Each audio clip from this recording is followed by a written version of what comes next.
Halo guys, kali ini saya akan mengulas lebih jauh mengenai tarif tinggi yang diterapkan oleh Presiden Amerika Donald Trump yang sedang menjadi pembicaraan bukan hanya di Indonesia tapi di seluruh dunia.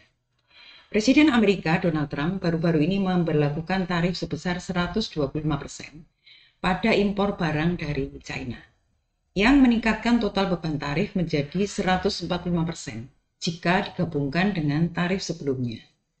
Langkah ini memicu pembicaraan darurat di Beijing dan menyebabkan penurunan tajam di pasar saham Amerika dengan penurunan sebesar 6,5 triliun dolar serta menimbulkan kekhawatiran akan resesi global.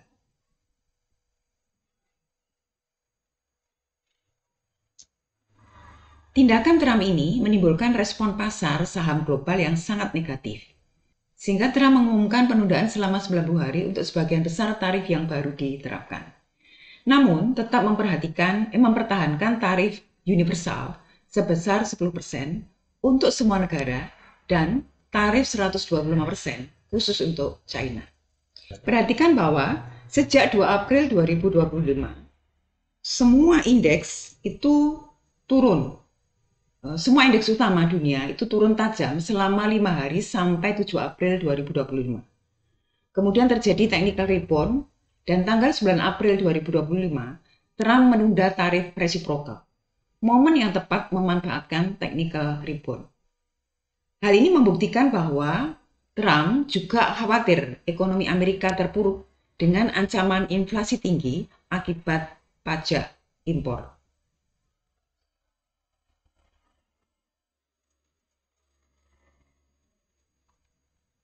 Nah, tarif yang tinggi ini berdampak signifikan pada harga konsumen di Amerika. Sebagai contoh misalnya, harga pakaian kenaikan secara langsungnya sebesar 58%. Kenaikan jangka panjang itu akan 26%. Sementara itu untuk makanan, kenaikan secara langsung itu 2,5%, dan kenaikan jangka panjang itu akan 2,9% seiring waktu. Untuk kendaraan, diperkirakan bahwa kenaikan secara langsungnya akan 13%, sementara kenaikan jangka panjang itu akan 18%. Yang berarti bahwa sekitar 8.700 itu akan lebih mahal per mobil baru. Apple bahkan telah mengambil langkah-langkah untuk menghindari tarif ini. Apple misalnya mengirimkan 600 ton iPhone-nya dari India ke Amerika untuk menghindari tarif 125% pada produk buatan China. Operasi ini melibatkan 6 pesawat kargo dari Chennai, India, dan merupakan bagian dari strategi diversifikasi manufaktur Apple. Tetapi dari semua dampak tersebut, yang menjadi sorotan paling tajam terjadi pada Tesla. Kondisi saat ini menciptakan dilema besar bagi Tesla, menjadi perusahaan global yang sangat bergantung pada efisiensi rantai pasok lintas negara.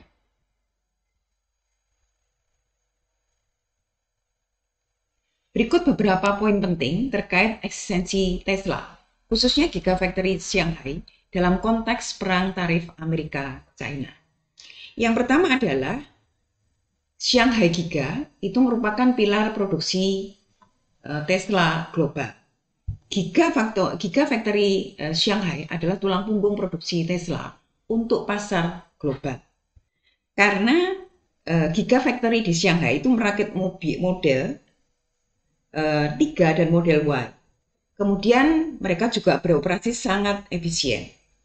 Dan Gigafactory Shanghai di China juga merupakan pemasok utama baterai chip elektronik dan baterai chip dan komponen elektronik. Dampak dari tarif 125% itu sebenarnya sama dengan risiko eksistensial. Dengan Trump memberlakukan tarif 125% pada impor dari China, maka Amerika itu tidak bisa lagi mengandalkan pasokan murah dari China. Impor mobil dari Shanghai ke Amerika itu juga akan berhenti. Dan yang berikutnya adalah Tesla harus bergantung penuh pada produksi domestik di Amerika yang lebih mahal dari sisi struktur biaya. Yang ketiga adalah disparitas harga dan risiko strategis. Hal ini menciptakan disparitas internal dalam Tesla.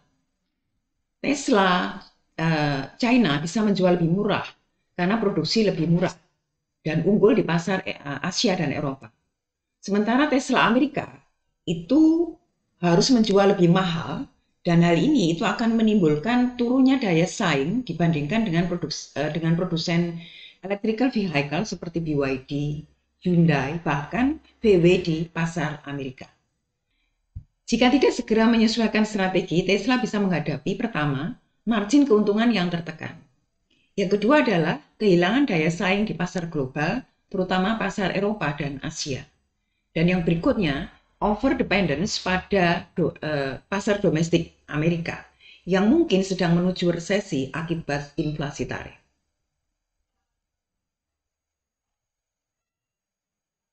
Nah, baik, mari kita breakdown perbandingan struktur biaya antara Tesla Giga Shanghai di China dan Tesla Fremont di Amerika.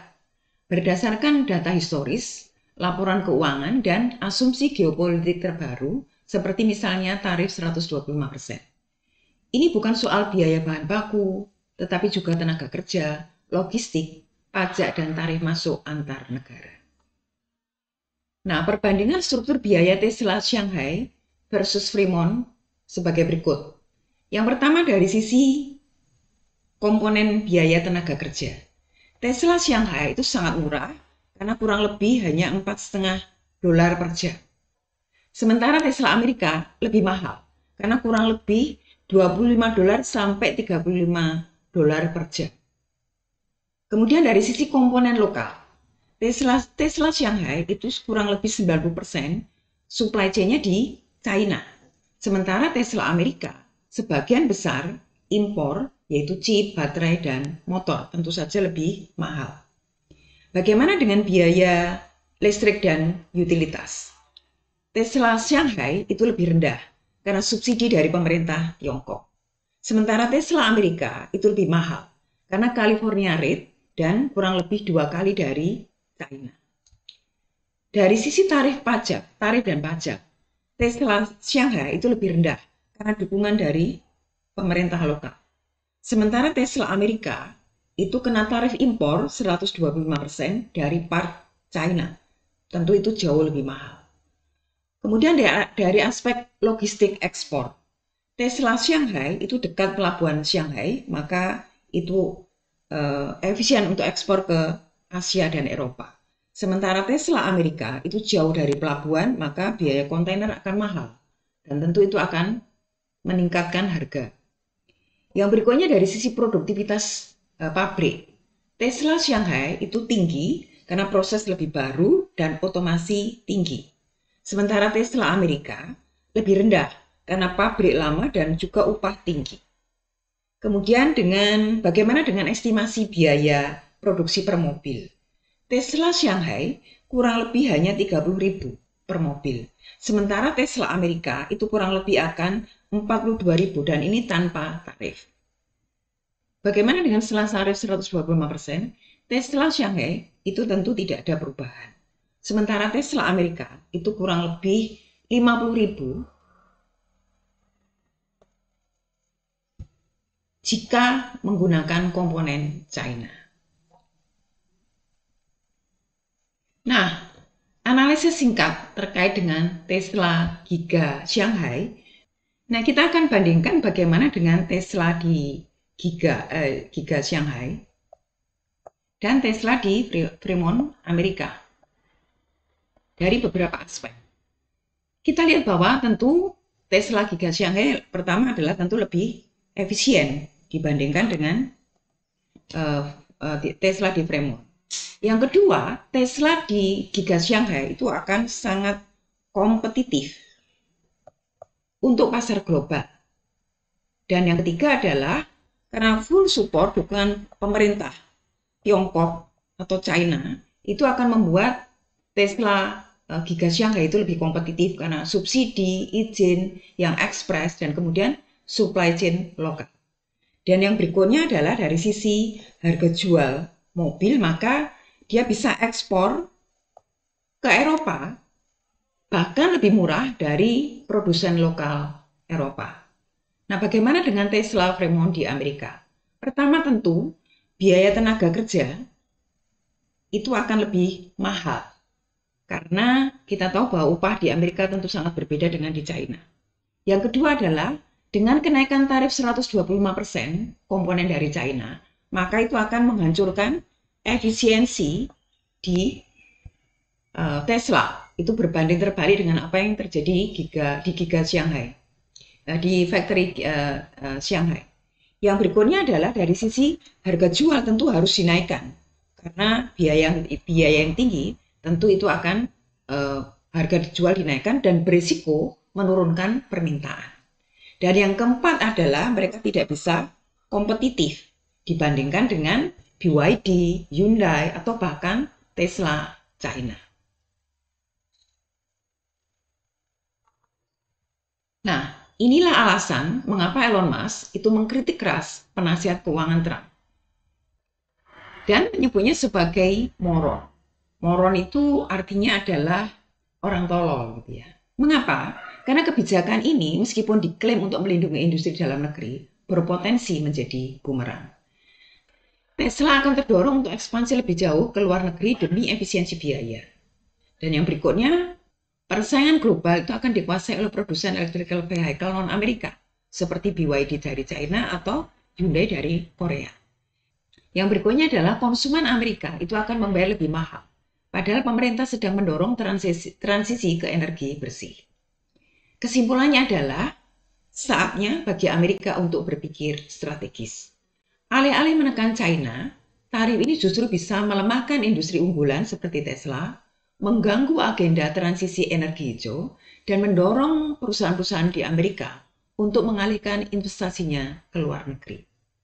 Jika Amerika ingin bersaing di abad 21 ini, solusinya bukan menutup diri dengan tarif, tetapi membangun daya saing industri dalam negeri seperti riset, teknologi, baterai, bahkan tenaga kerja yang berkarya, dan rantai pasok domestik yang solid.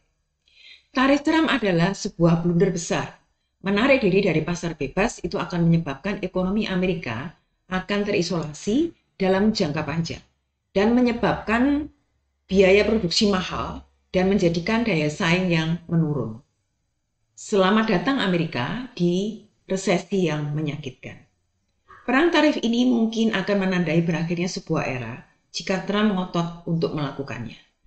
Apa yang bisa diharapkan jika perang tarif ini ternyata langkah Trump mengembargo negerinya sendiri? Tetapi saya tidak yakin. Saya percaya ini mungkin hanya strategi awal dari Trump, karena di periode pertama yang lalu mungkin kita bisa mengingat kembali, Trump pernah melakukannya terhadap China, tetapi di tengah jalan toh dia juga melunak. Karena memang Amerika akan lebih banyak dirugikan dengan menarik diri dari pasar global. Nah, jadi itu ulasan saya mengenai bagaimana perang tarif yang sedang dilakukan oleh Presiden Amerika Donald Trump, khususnya pada industri unggulan Amerika yaitu Tesla. Mungkin Anda punya pendapat berbeda, atau Anda melihat dari perspektif yang berbeda, bisa jadi. Karena ada juga yang berkeyakinan bahwa mungkin ini saatnya bagi Amerika untuk menguatkan daya saing, untuk menguatkan ekonomi nasionalnya, atau untuk kembali membangkitkan Amerika. Tetapi saya juga punya perspektif berbeda bahwa industri sekarang tidak bisa berjalan sendiri hanya dengan mengandalkan domestik. Karena telah dimulai beberapa waktu yang lalu bahwa globalisasi itu kemudian menyebabkan networking itu adalah antar negara. Ada negara yang efisien di satu komponen, ada yang kemudian tidak efisien. Nah, itulah kemudian saatnya untuk berkolaborasi. Jadi saya tetap percaya bahwa kolaborasi secara global itu diperlukan untuk efisien. Tidak hanya bagi negara itu, tetapi juga secara makro, secara internasional. Karena kalau satu negara efisien, tentu negara lain juga akan mendapatkan dampak dari efisiensi tersebut. Oke, selamat menganalisis lebih jauh dan silakan berkomentar jika Anda punya pendapat yang berbeda. Terima kasih sudah menyimak analisis saya. Sampai jumpa di video-video berikutnya.